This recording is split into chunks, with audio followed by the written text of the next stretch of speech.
All right, so Rene Jacques, tell us, well, actually, I always say, tell us how you got here. And I'm not going to do the intro because it'll come out. Okay. How did you get to this point in your life?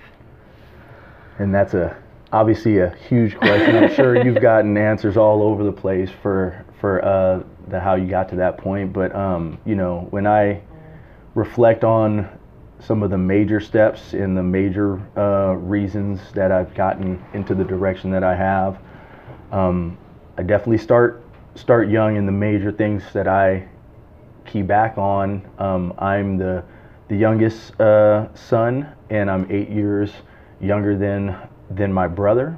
And I know growing up, some of the foundation things, you know, the things that are placed in your subconscious that you don't know why you feel how you feel, things like that, I can definitely key back to that being something that helped me out a lot, because he was bigger than life.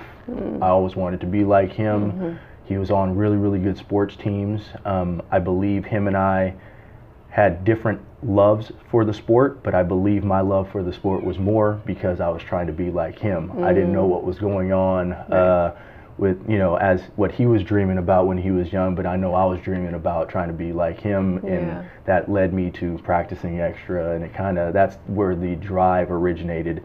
On top of that, how my brother was and still is everything is super competitive.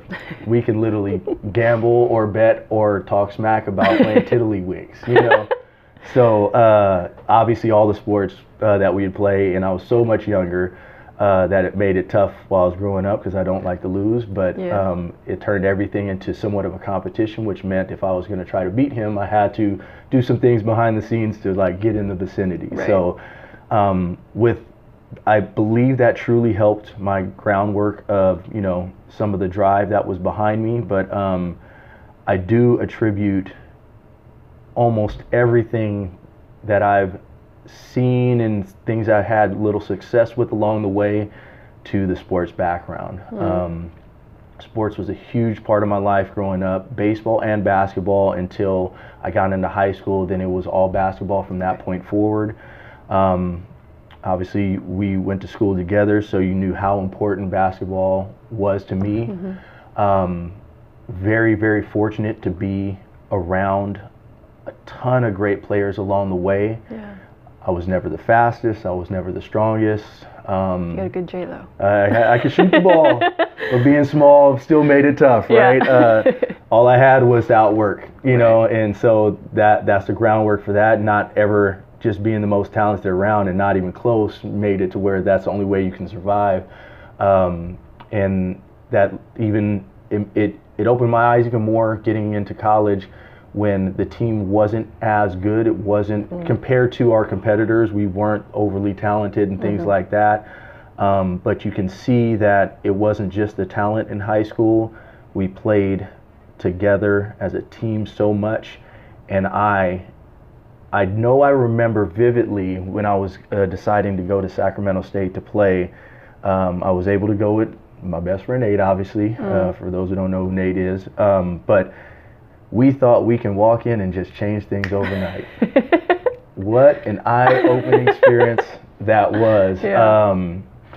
And I, from that point forward, never thought that I'm either so smart or so good that I can just change something overnight. The team and the people around you are paramount. So that's a huge business thing for me, is, you know, I didn't take the step of opening business till I had the right partner.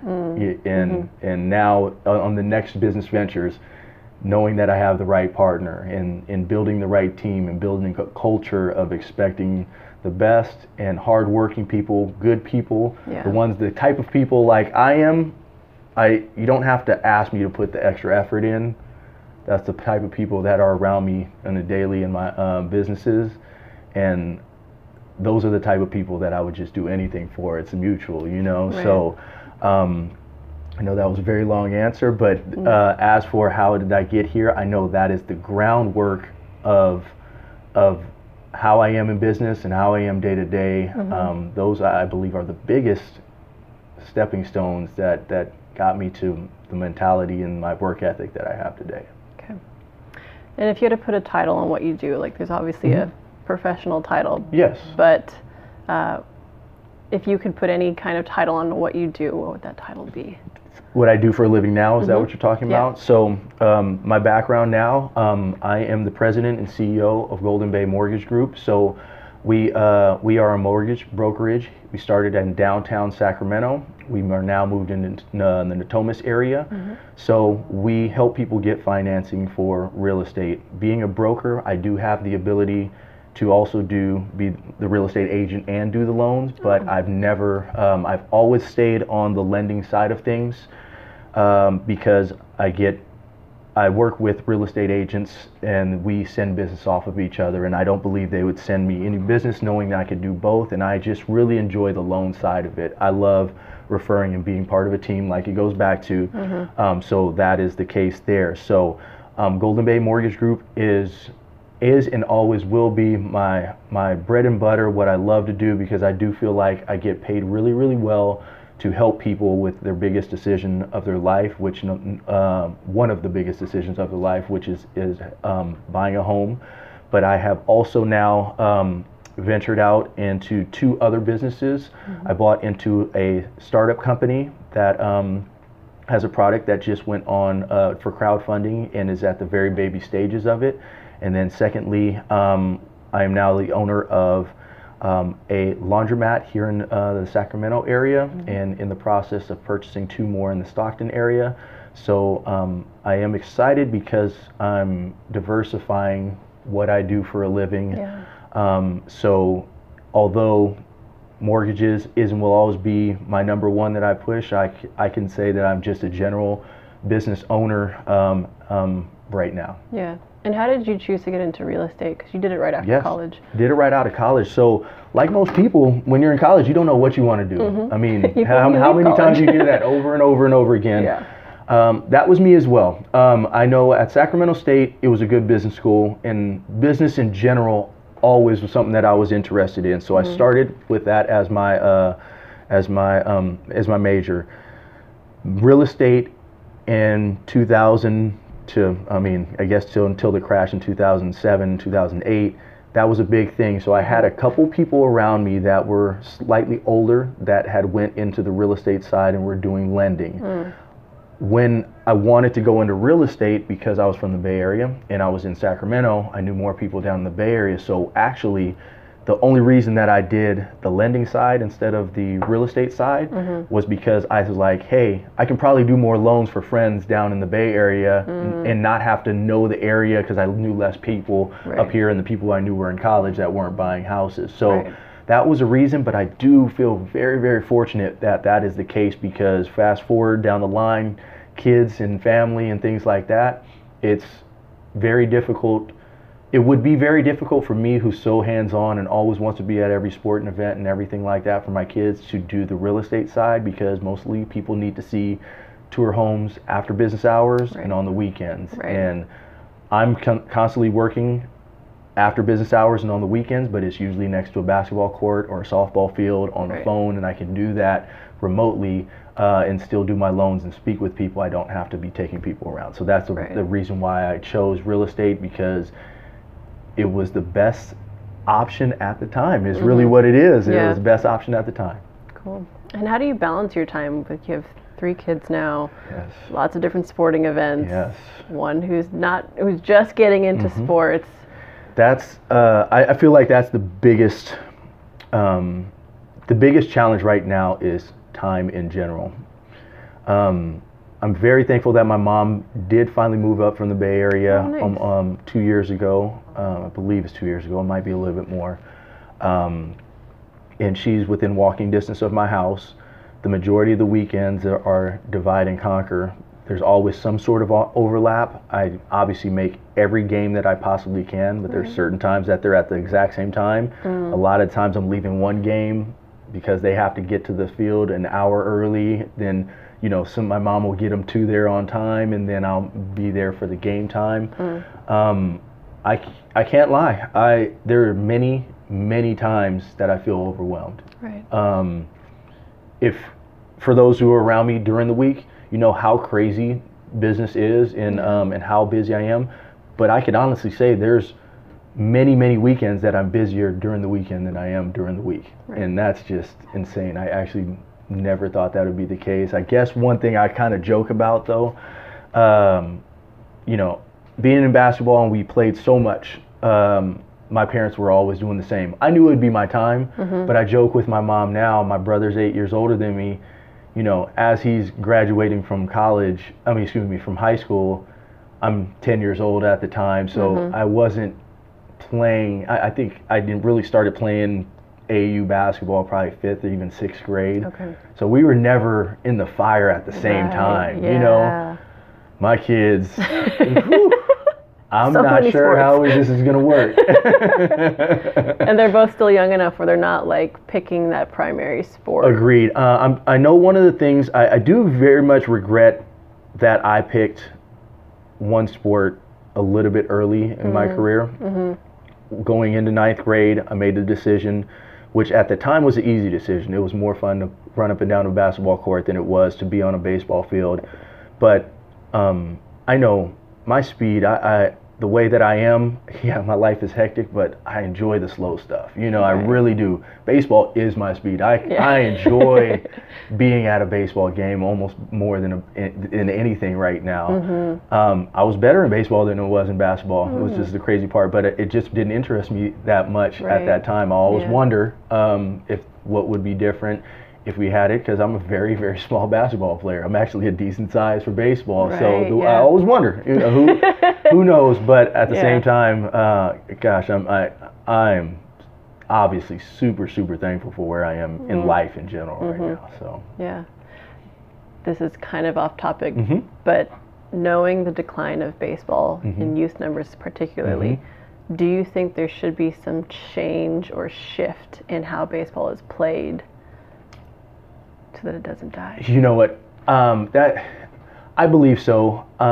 One of the things that I have trouble with just in the baseball topic when I'm watching it is some of the unwritten rules and you know, I think it's the worst thing ever just being, you know, a pitcher that is, especially in the National League, that never comes up and gets to throw at people if they think somebody's too exuberant or anything like that. That's the part of baseball that I dislike a lot. So I can see that being some of the reason why, you know, that some don't like it growing up and get pushed out because it's kind of the good old boy stuff, you know. So I'd say yes to that.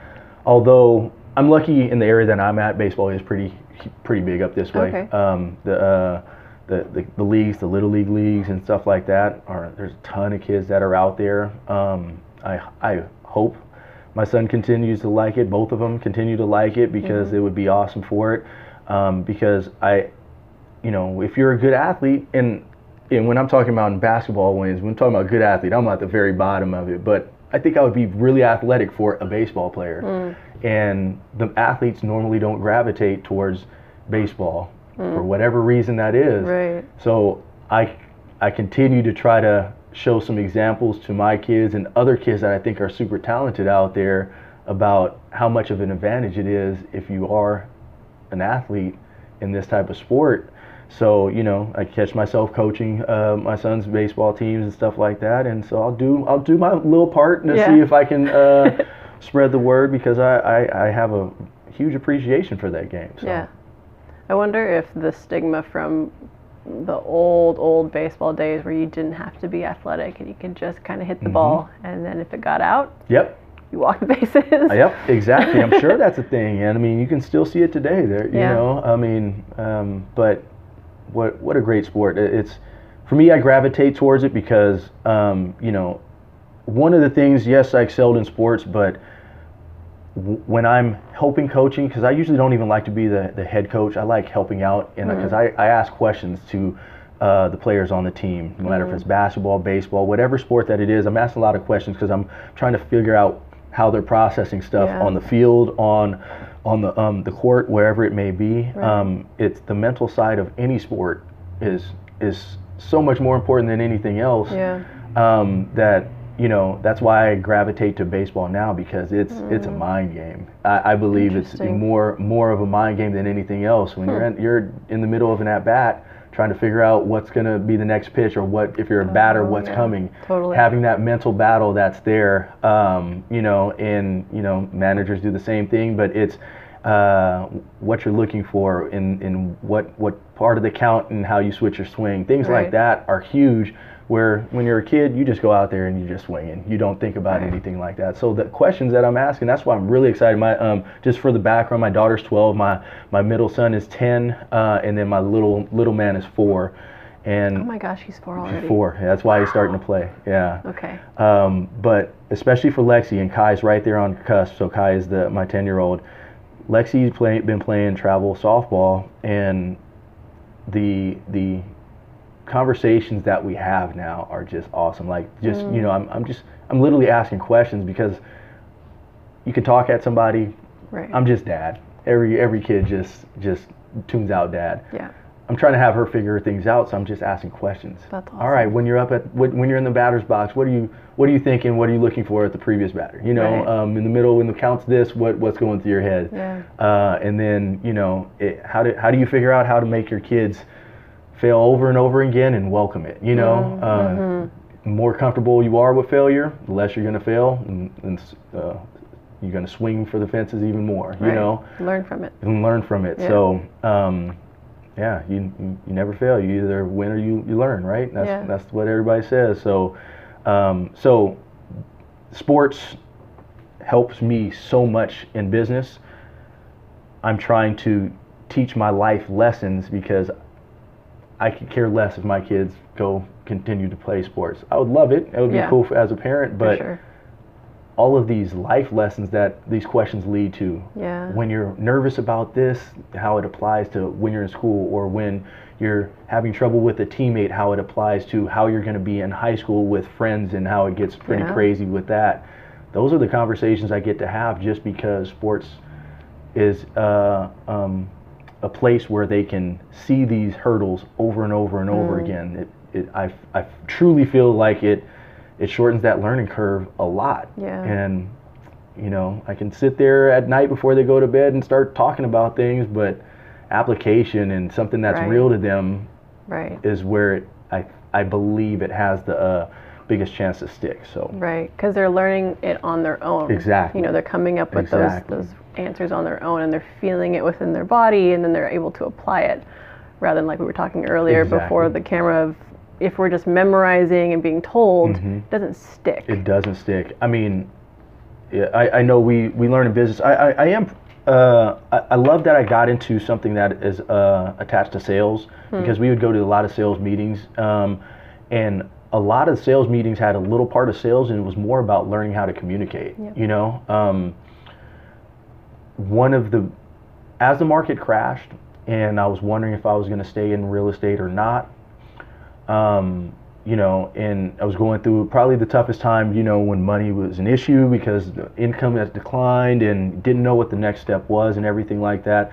It was right around then that I went to a sales conference, and it had a whole section about communication and how people process communication. And, you know, you and I can say the same thing to somebody, but the way that I say it compared to the way that you say it may make a huge difference. So I definitely pay close attention to how I say things and everything like that. But one of the sections on communication was how you communicate to yourself. That was huge for me, because, you know, we'll go through and you say you're working hard, and a lot of people just make excuses the whole time. I know my communication with myself and being brutally honest with myself, and not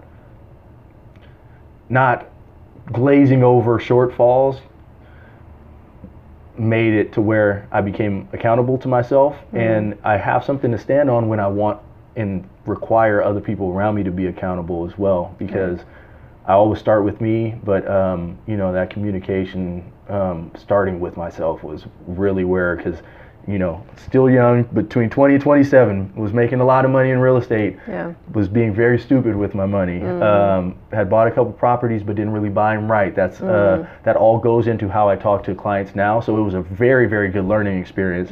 But at that time I was making excuses for why I needed that car, or, you know, why I was partying, and, you know, I didn't have kids at the time and we're spending so much money, and it was always an excuse and everything like that. So reality, I love living in reality, and reality isn't always fun, but reality is where people grow the most. So.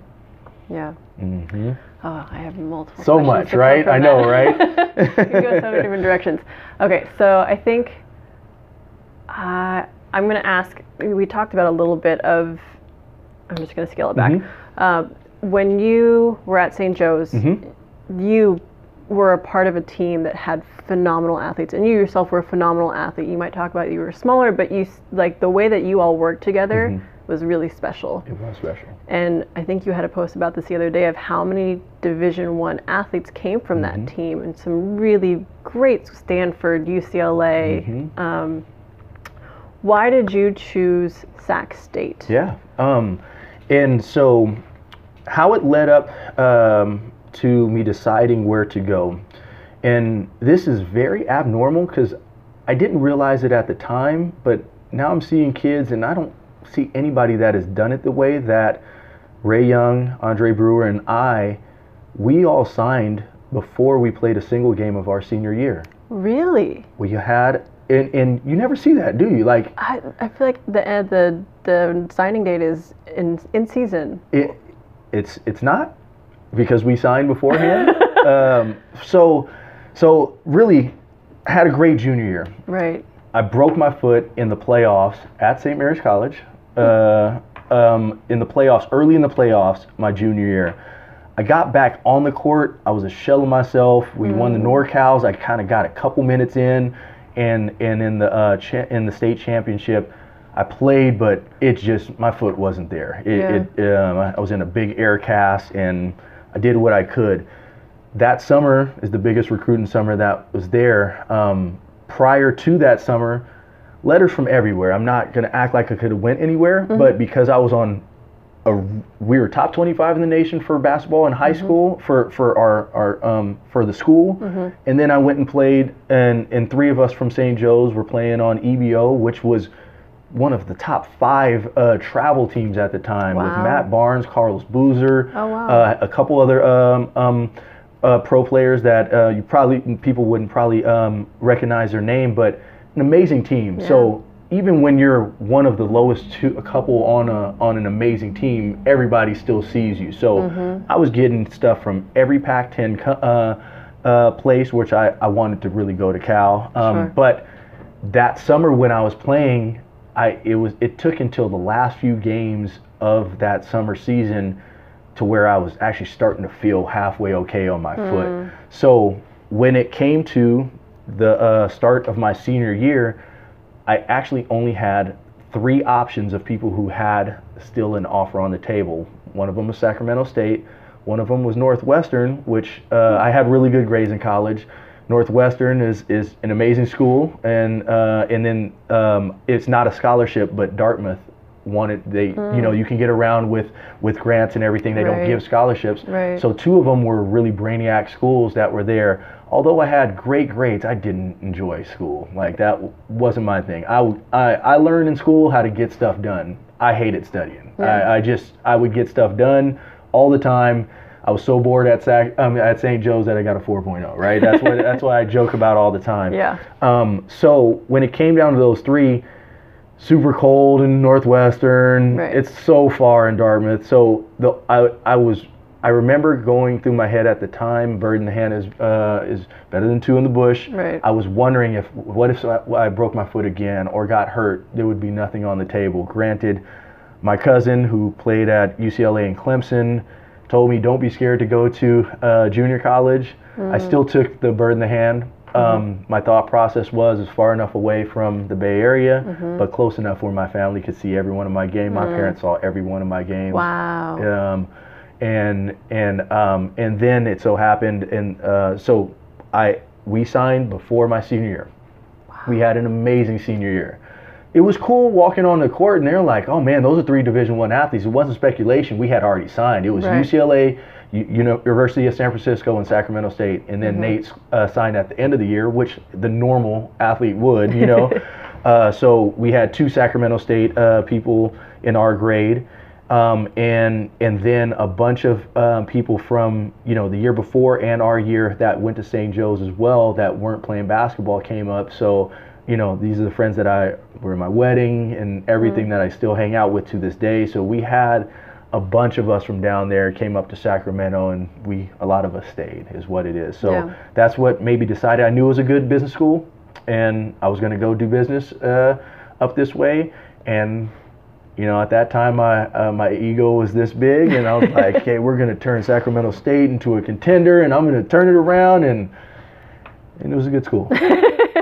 So, but I learned a lot. So. Yeah. And, okay.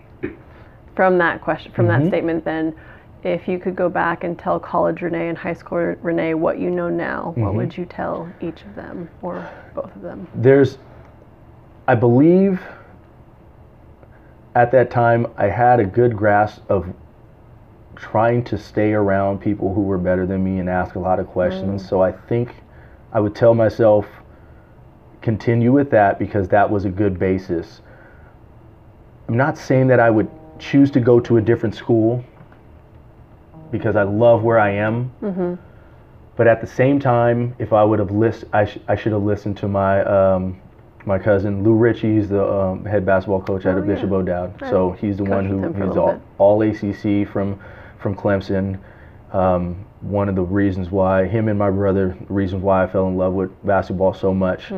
I would have listened to him about not being scared to go to junior college. That would have lifted the anxiety of, should I take this bird in the hand or not? Right. And I had a great senior year. Obviously came up just short of winning the state championship again. But literally, at Cal at the time was Ben Braun told Coach Gordy that I was a Pac-10 player. And I wanted to go to Cal really, really bad. Yeah. He didn't say he was going to offer me a scholarship, right? But he told my coach that I was a Pac-10 player.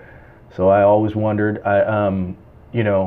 that's one of those things which I'm doing right now is just betting on yourself. Sometimes you take the secure thing, and sometimes it backfires. But once again, if I'm going to tell my kids to not be scared of failure, right, I need to live it myself. Right. So instead of thinking I want to take that scholarship because I don't want a chance of getting hurt and not have a scholarship, why not bet on myself and say, hey, you got this. Yeah. Even if you hurt yourself again, you go to JC and you'll be fine that way too. But I think I would have told myself then to bet on myself. Yeah. Interesting perspective, like looking back on things. Yeah. So we talked a lot about like team and aspect of team, and coming back to sport. There's something really special about athletes, like high-level athletes, and just athletes in general. There's a drive and this mentality that even as introverts, it still comes through. Yes. How has being an athlete shaped you as a business person and shaped you in life? It's my background reason for how I am and what I've been able to accomplish to this point, which my dreams are huge, and I'm far away from what I'm hoping. But, the sports portion of it is huge. Now, as me being someone who owns multiple companies, when we're hiring people, I'm looking for people who have a sports background. My business partner here at Golden Bay, he was a college rugby player. One of my loan officers, who was one of the biggest loan officers that we hired, played football at Valparaiso back in the day. I believe, obviously not all people who play sports, because you know more than I do. We play with a lot of dumb sports people, right? Yeah. So that in itself doesn't mean anything. This is true. But when you have somebody who has it up here and has a sports background, I think that's a recipe for very successful people. And so I use it all the time. It's the drive, that passion to make sure that if you're in a sales environment, that you want to be the best. Even if you're not in a sales environment, if you're a true teammate, you never want to be the weak link. So if even if you're part of the staff, you never want to be that person that, and like, you're looked at as not holding up your end of the bargain. And we didn't talk about this before we started the camera, but I'm fascinated with that question in general. I to the point where I'm starting the process of putting a book together that talks about the advantage in business, the athlete's advantage in sports, in business. Excuse me. We get past high school and then college, and then we get into the workforce. A lot of us think we just try to navigate on our own. I'm actually the opposite. If we had a coach telling us what to do then, what makes me think that I shouldn't need it now? I have a business coach right now, and I've used business coach. He's my second one. This one is specific to real estate. He kicks my butt twice a month, and it's humbling, you know, when it comes that way. But he's the one who's trying to help me tap into the whys, you know, in this background, that question in general. He's the one who suggested it. I had great grades. I'm a numbers person. I didn't really read that much. I read now, and the times that I read is self-help books. I'm always trying to get better. So I will read stuff like that. That's what I'm interested in. But you ask me in high school, college, even last year, would you write a book? I'll be like, get out of here. What? No way. I don't even enjoy reading that much, let alone writing one. But I am fascinated by that. So I was going to put my personal story out there, but it has morphed into, I want to turn this into a research project. So I've identified multiple, with the help of my business coach, multiple people that I'm going to go interview as well and get their background story of how being an athlete has given them an advantage in business, and you know, some of them are extremely successful, you know.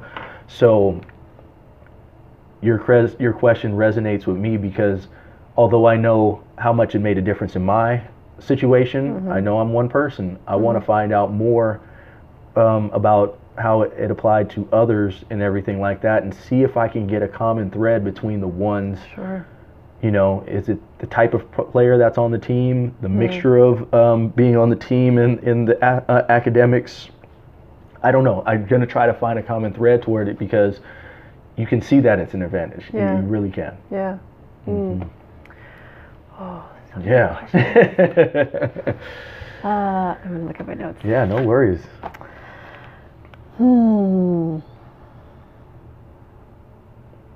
You like totally the business coach thing, because I mentioned getting a business coach. You know, we talked before camera about the things that I want to pursue, and while I'm really great at creating things and I can take any idea and bring it into fruition, the big piece for me is like, how do I expand that? Like, how do I scale that? How do I take this business idea and make it happen, but then have it be sustainable, have it be bigger? So that's huge. I mean,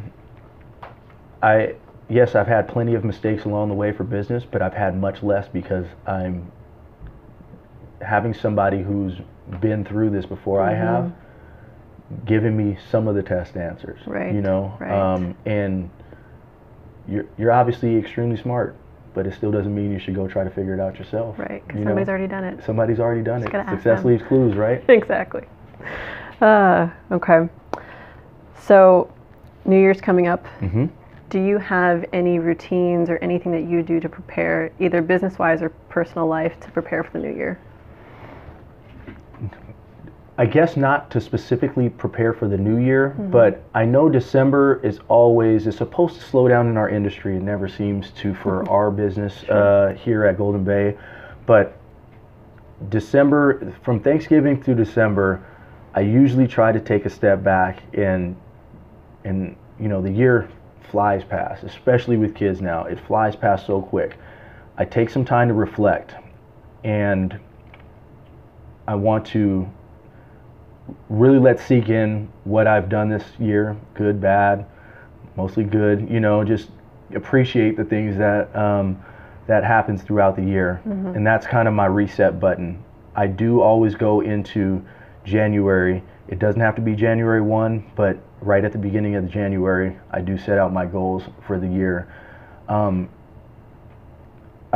It's not a secret. The majority of high level people are always setting goals, making picture boards. I mean, that stuff we did as kids is make picture boards. We still do it even here in the office. Yeah, I'm doing that this afternoon. Exactly. Oh, yeah, exactly. So that is and will happen, and has been really, really successful for me going that wet. I am superstitious as well. Right on New Year's, my mom gets all the lucky foods, and since I literally at midnight eat every single one of them because it's been a good run ever since I started doing it, and I'm really superstitious. But for me, there's family life is first, business life is another thing. Fitness and health is something that I always prioritize as well. And I'm not even saying that, throwing that off to the side. I was actually just thinking I'm having a good stretch of being healthy and eating right and everything like that, and I could just see how it's helping me in every part else of my life. We're so busy with the kids. How can I even try to keep up with them if I don't take care of myself as well? So that's still a priority. So as things continue to get busier, the only option I have is wake up a little bit earlier to fit a few things in. I try to do any amount of meditation that I can to calm my brain, because turning my brain off is hard to do. I'm always thinking through it. But little things like setting those goals and the things that come to me in my time of reflection are huge. And I'll give you one huge example, because I'm really happy for it this year. I was reflecting all of 2017, had huge goals, things like that. I literally woke up on January 1 thinking about not only how crazy my schedule is, but my wife's schedule. And my schedule is crazy, but my wife, especially taking care of the littlest man, and she's so on top of everything. Her day was, she gets into CrossFit by 5 a.m. so she's waking up in the 4s. She CrossFits, comes home, hurries and gets ready for work, gets off to work, works a full day, comes back and gets Trey. She gets back to the house about 5:30, and then it's clean up her stuff from the day. If there is any sports hadn't really hit the littlest man at the time, but feeding him and everything, and she starts the getting ready for bed process just after 7 o'clock with him. So what are we talking about here? An hour and a half out of your day that you get to do anything, and including that hour and a half is cooking for him and playing with him and everything. So that's an issue with me. The older that we get, the more we appreciate time and everything like that. So I literally woke up on January 1 last year, and out of the blue, I told my wife, I was like, hey, January 1 of 2019, I want you to be working part-time, and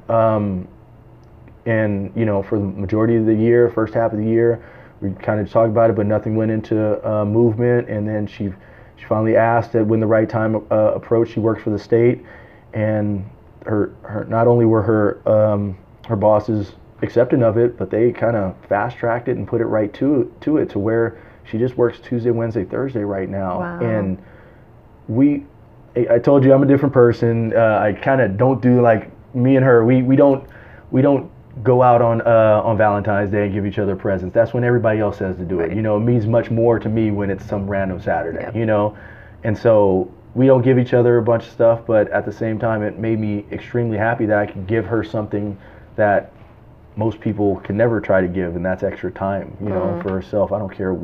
I want her to take a nap. I mean, a nap, once a month a nap for me. If I can take her once a month, I'm so appreciative of something like that, So if I'm inundated, if I'm not reflecting, how do I even think of something like that to try to do as a goal, And I'm more excited about that goal being achieved than any of my business stuff or anything like that. And that's honestly the biggest thing for me in business. It's not about money, it's about time right now. Right. All of these things that I'm doing, swinging for the fences, is about time right now. As you know, not everybody knows here, my dad passed earlier this year. It was a extremely tough year for me because I literally didn't even miss a day at work. I would come in, I didn't make it every day. I had to leave at certain points, right. Trying to keep it together. But we have such a good team here. It was comforting staying busy and staying around people I cared about, you know. But I was in a fog for months, you know. I mean, he was sick and I knew it was coming, but you're never ready to lose your dad, you know. And I can't necessarily say that I'm fully out of the fog, but I'm not what I was the first few months that were out of it. But all of these things that I was hoping to try to get accomplished, it really lit a fire into me because we know we're not going to be here forever, you know, and it means so much more when you have kids. And like, gosh, so for me, all of these things that I'm doing business-wise is to get more time, you know, and when we branching out and things like that, I want to make sure that a few years from now, 4 or 5 years from now, that as my daughter is approaching college, that wherever she lands in college, that I can go to any game that she has if she's playing, or be there if she needs me at any point in time. Leave the office and not have to worry about what's going on there. So everything is in an effort for that, and if we work as a team, we know we can do that, because I also have loan officers that have come here that haven't been able to take a vacation without working the entire time because they don't have the right team around it. I get to provide that for other people as well, so it's not just about me. We're a full team here. Going back to the team thing, I'm using this whole thing about a team in business daily, because I want people's quality of life to go up, and the money always figures itself out. So I think when we take care of ourselves and we put ourselves a priority, everything else will fall into place. Exactly. So that's one of the reasons why it's really good that I put my office next to a gym. What is it, 23 steps? 23 steps from my desk to get into CrossFit. So. So how often do you go? Because I'm old and my knees can't keep up with it. CrossFit's no joke. CrossFit is no joke. I try to go 4 days a week. My wife goes 5 days a week, and I could not keep up with it. Wow. But for me, I know... Because that one day makes the... I need 2 days max at a time. My knees. I got to get 1 day where I just don't even warm up my knees. But with that being said, on those 4 days, I try to really get 4 days out of it. And what I mean by that, I'll do something in the morning. I wake up on those 4 days that I work out. I'll either do a little mini workout at home that's not too strenuous, or ride. We bought a Peloton for my wife, and it's now my favorite thing. Nice. So biking, that's low impact on the body. So basically, getting my heart rate up twice a day, I've always felt helped me long term, and I just feel better doing it that way. So those 4 days are, especially on the bike, that's a double day. The other one is like a workout and a half type of thing, you know, but getting the heart rate up a little bit for that. So I wake up, kind of slowly get going, but I wake up early because my wife is up early as well, and you know, I start to get moving and do stuff while the kids are asleep, because when else do I have time to, right? And honestly, for doing CrossFit, I don't unless I'm meeting with a client, I don't take a lunch, so I eat here at my desk. So the 3 o'clock class here is really my hour away from work. So I'll go do the 3 to 4 o'clock class. I can hide it in business hours, because outside of business hours, once again, the kids stuff is too much. So I'll go in there. I'll have 1 hour of the day that I'm not answering my phone. I'll come back in here sweaty, continue to send emails and talk to clients in my workout clothes if I don't have somebody coming in to meet with me. And that's how I'm able to juggle a lot. It's becoming more efficient with everything that I do has been a priority for probably the last 6 or 7 years, because I don't have much time. So, you know, if I need to close 10 loans a month, I need to have the team to make it to where I'm not working 18 hours a day. And so everything from buying food for meal prep is something to save some time throughout the day. I'm constantly looking to how can I save a little bit of time. So what are the kids involved in? Sports? Are they anything else outside of that? No, it's actually just sports right now. So Lexi is the one. She's a softball freak. She loves softball and would play that every day of the week if she could. She also does play basketball. I couldn't get her to try soccer or anything like that, but once again, because I felt like I got pushed into one sport pretty early, I don't want to push her in, so I'm kind of making her play something else. I want her to change the season. Yeah. Kai, my 10-year-old, he plays soccer, baseball, and basketball, and he loves them all, and he's really good at them all. So I don't have to worry about him trying different things. He can just switch the sport and just keep going, so it's awesome for that. Littlest man, he's an interesting character. He seems like it. He thinks he's older than the 10-year-old already. But obviously, because I've been through it with the older two, it's pretty amazing to see. He has the advantage that I had, older siblings. Right. And he's doing stuff way earlier than them because of them. Right. And he has more hard-headedness than the rest of them. He's being the youngest one, but because he has all these motor skills that are there, I'm like, man, as long as if I could funnel how much of an asshole he is, excuse me for the bad words, into sports, that's actually the building of a great athlete, right? I mean, I'm actually a little bit too nice of an athlete, So his edge with his advantage, who knows? But we'll see. But my job as a dad right now is to make him fall in love with the sport. It's not to push him. It's to hold him accountable, teach them as much as possible, not have them fear losing or fear failure at all, and make it as fun as possible. All the talent we've been around, a lot of them didn't love sports like I did. Right. A few of them were pushed a little bit too hard, and pressure was there. As much of a sports fan as I am, I try to make it as fun as possible for the kids, because I know I can ruin it. For one, I don't need to live through them. Meaning, I know I had my run with sports. I'm not vicariously living through them. There's a lot of parents that, this is their ticket. I don't need any of that. Yeah. I just want to Jedi mind trick them to let them know that their mind is stronger than anything else, and literally they can accomplish whatever they want if they get out of their own way. Right. And I hope they figure that out sooner than later, because it was kind of later that I've taken that fear away from things that I tried. So. Cool. There's a couple more questions. Yep. Where was I going to go with that? So because you're in mortgage and real estate and things like that, we talked earlier about this isn't taught to us growing up. Yeah. What would be some tips or some key things that you would want people to know if they were either thinking about buying a house, if they're not interested in buying a house but don't even know what that looks like? Yeah. What are just some I mean, one of the things I talk about in our industry is, everything with social media, everything is automated, biggest thing you'll hear, Quicken Loans, Rocket Mortgage, all that. I mean, we're a broker here. We can actually send stuff to Rocket Mortgage as well, to Quicken Loans. But I believe, like, the main thing that I like about us, we are a small 12-person operation. I consider us a neighborhood lender. The face-to-face is huge. Sitting down with somebody who doesn't need to do a deal is huge. Yeah. I'm at the point in my career where it's never about the next loan in any way, shape, or form.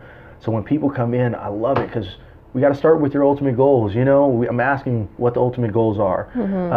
Some of them you can't have over a certain payment per month. Some of them I saw this house and I want to get approved for that. You can get a roadmap of what it is to get to that. Yeah. But there's some little intricate guidelines that you will never know unless you speak to a mortgage professional. And those are the things that I bring up during it. People often think you need more money than you do to buy a house. Others think that it's going to be a certain payment, and sometimes it is if you don't put something down. Yeah. But just like I say, I put my goals together on a yearly basis, and it's even more. We'll do multiple times per year. But if your goal is to purchase a home, you need to find out what that path is. If you know I need to get a job that affords me to pay this much per month, then you might know what to do professionally, a year down the line or anything like that. Yeah. So I believe the steps one thing that hampers people from taking that first step is fear. There's a lot of people, you don't know who to trust in the industry. Right. I talk to people all the time that we never do a deal, or there's somebody else that there's there that, you know, is close to them, like, hey, this is a family member, I know I'm going to have to go through them. Still perfect. Still come down and speak with me, or speak with me on the phone, because you're going to get something that has no bearing on if I'm going to do a deal. I'm going to talk to you as if I was sitting in that seat, right, and what I would want to be told to me. And once again, when you do right by people, or you take care of the people that are there, money always figures itself out. Right. So yeah, the tip there is get over the fear of I might be told no, I can't qualify, and talk to somebody that you trust is what it is, because you would be surprised. And if you leave knowing that you can't qualify, but you have the roadmap, that's more valuable than anything. Right.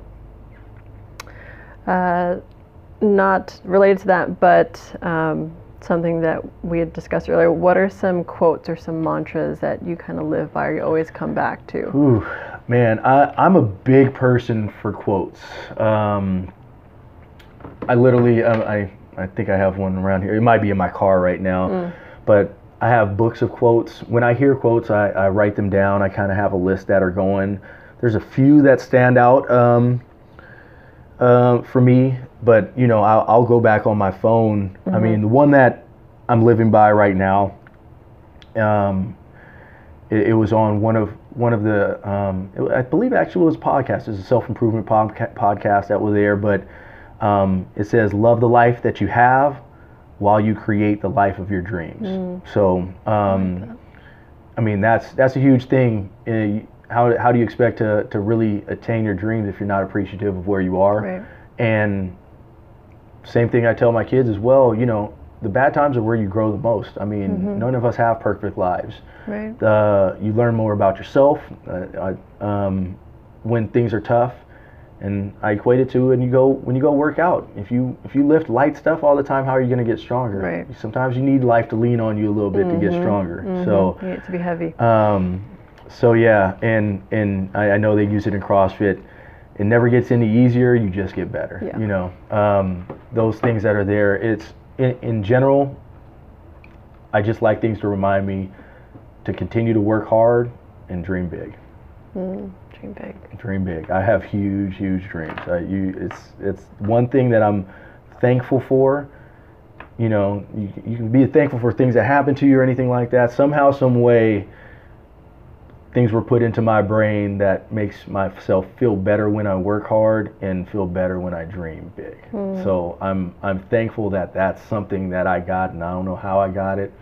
If it's from my parents, if it's from a situation when I was growing up, but that mentality can get you far in life, and it makes you just not worry about the small failures that are along the way. Right. Before I ask the last couple questions, what are those foods that you eat on New Year's? I have a whole list of them that are there, and the reasons why. I can send you the list. It's actually, I think I have it in here. I have everything on my phone, so I'll be looking for it really quick. But a few things. Let me see if it's a quick one right here. Are there any noodles for long Noodles life? Noodles are one of them, because it's from. So being that I'm my mom's from Wisconsin, my dad's from Louisiana. Okay. I'm a biracial kid, and I grew up in the Bay Area, which we have everything under the sun down there. So I appreciate and have a lot of understanding and appreciation for many cultures. So basically, that list of things, noodles are on there. There's some kind of pork that's on there. There's a fish. It's all different lucky foods from different cultures is what it is. Yeah. So I take a little bit of it all, because that's kind of me. I'm the epitome of the melting pot. You know. Because yes, I only have 2 races in me. My wife is half white, half Japanese. So when I grew up, my best friends are all over the map. Like the houses that I grew up in, you know, all over the map. So I literally love all races. You know, it's about the person, and I know there's good and bad in every single race. So so I'll get you that list, but it does include noodles. It includes a bunch of stuff. I think it's black-eyed peas is in there. pork because pigs do not walk backwards. It's for continuing moving forward. Interesting. Okay. I can't remember which. I think it's maybe Chinese. Okay. I think. So don't quote me on that. I'll get you everything. The actual list. Okay, great. I'll put it on the show notes. What's next for you? You know what? Life has been telling me where I'm going next a lot. I know I'm in a huge pursuit of business that pays me without having to put a lot of time and effort into it. Right. Getting some passive income is a huge thing. I referenced it before we got on camera here. This could be a whole topic on its own, but when the market crashed the first time, I was about 27 years old, had made really good money from 22 to 27 years old, and then the market crashed on me. During that crash, one of my bank reps played the Robert Kiyosaki game, Cash Flow, with me. It's, in a nutshell, you stay in the rat race until you get enough passive income that your passive income pays for all of your bills. Until then, you're stuck in the rat race, and that's legitimately how life is. Yeah. I wish I would have played it in college. I wish I would have played it earlier in my career. I had to untangle a lot of stuff because the market was crashing and I had multiple properties I bought incorrectly. So I wasn't able to live that out. I literally have this game in my office. Everybody that works for me and with me has played it. And it's a hunger inside to do that, because in reality, once I reach that point where passive income takes care of everything, doesn't mean I'm gonna stop working. Right. It means that I'm gonna do loans because I want to, not because I have to. It might mean I could go be a coach full time, because that's always been a passion of mine, and be able to help some kids. I have good friends that are doing a lot of community work that are around me, that we now donate a lot of money to, but I don't get to put a lot of time towards. Right. So sky's the limit if I reach that. But what's next for me is to continue to be very stubborn in proceeding in business and finding things that make money for me passively, and build companies that people like to work for. That's what's in my future. This could take me in any direction, and I'm open for that, because I can see the numbers, and I'm just aligning myself with high quality people to get it done. But that, I believe that's what's in the future for me, is continue to do that in business so I can get more time with my family. Work smarter, not harder. That's correct. That's correct. Cool. Anything else that you'd want people to know, either about you, about life in general, key takeaways? I mean, this could go in any direction as well. But I know when I just spoke in front of an elementary school here in town, and I'm trying to chat with as many people as possible. I know I'm putting feelers out for other people who are prospectively opening businesses and everything like that. And I just like talking about it now, because I had a lot of people who are giving me some good information, and I don't want to keep that for myself. I want to branch out for it. But when I was speaking in front of the elementary, I think it was junior high age that that I was speaking to, I was just basically letting them know that, now that this business, the Golden Bay Mortgage Group, is doing really good,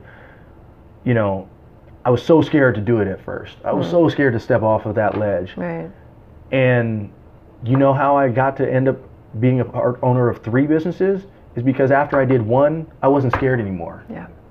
And so I want to kind of reiterate that same thing that I would have told myself in high school. Bet on yourself. Yeah. Build a team around you and stay around people who you can learn from and help pave the way for you, But don't let the fear of failure be the reason, because in reality, the most successful people have failed over and over and over again. I've failed over and over and over again. And let that be the motivational tool that you need to be successful. Because, I mean, if you're successful 1 out of 10 times, but that one successful decision you made might set you free for the rest of your life. Yeah. So that's something that I realized after I jumped on this side of it and was like, all right, this is hard, but why was I so scared? Right. Yeah. There's a quote that I think I saw Will Smith said it or something. Everything you want is on the other side of fear. Exactly. And it is the truth. And how many times have we heard that but not acted on it? Right. You know? Right. I'm a very smart person. I know that to be the case. Right. It's still really hard for me to do, you know? But I'm hoping the more people hear that, or hear it from the right person, right, or the person's background aligns with what they're going through right now. Because I was just average kid from Oakland. Parents cared about me a ton. Yeah. You know, they were separated early, so we didn't have a full household, but they both put us first. Yeah. They were always there, and so I knew I was able to be taken care of, but I took it for granted a little bit. That's why I keep reminding the kids of how lucky they have it. Yeah. But you know, it wasn't until I failed, until that market crashed, and I failed really. I felt like a failure. Yeah. I felt like a complete failure for a few years. It wasn't until then until my life really turned around and I started being more pointed with my thoughts and actions and things like that. Right. So as good as, you know, having a family members that I know I'm safe with and everything like that, until I stopped using my mom as a crutch. Right. I was just, Yeah. Now it's different. I know it's on me, and I have kids that depend on me, so that's obviously most people's fire, right? I mean, making sure that they're taken care of correctly, and I just won't be that hypocritical parent telling them to shoot for the stars when I'm not myself. I want to show them, you know, and I hopefully I am. I think you are, my friend. I think you are. Cool. Well, thank you. Awesome. Hopefully we can do another one. Awesome. Talk about all the things that we didn't talk about. No doubt. All right, folks, that's it.